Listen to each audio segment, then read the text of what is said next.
দুর্গাপুরে সৃজনী প্রেক্ষাগৃহে একটি অনুষ্ঠানে এসে সংবাদ মাধ্যমের মুখোমুখি হয়ে রাজ্যের পুর নগর উন্নয়ন মন্ত্রী অগ্নিমিত্রা পাল নারী নিরাপত্তা নিয়ে জানান যে বর্তমান সরকার নারীদের নিরাপত্তার বিষয়ে একাধিক পদক্ষেপ গ্রহণ করছে। আগে শাস্তি হতো না, এখন কঠোর শাস্তি গ্রহণ করছে বর্তমান সরকার।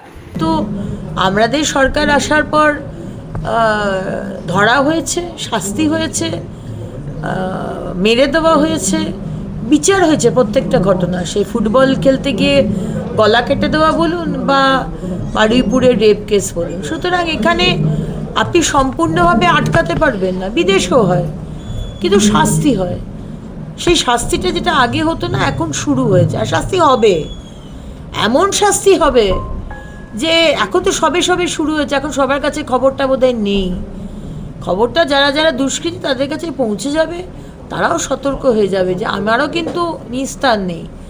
যদি কোনো মহিলার দিকে কুনজরে তাকান আর তার সাথে অন্যরকম ঘটনা করেন, সরকার আছে, সরকার তার শাস্তি।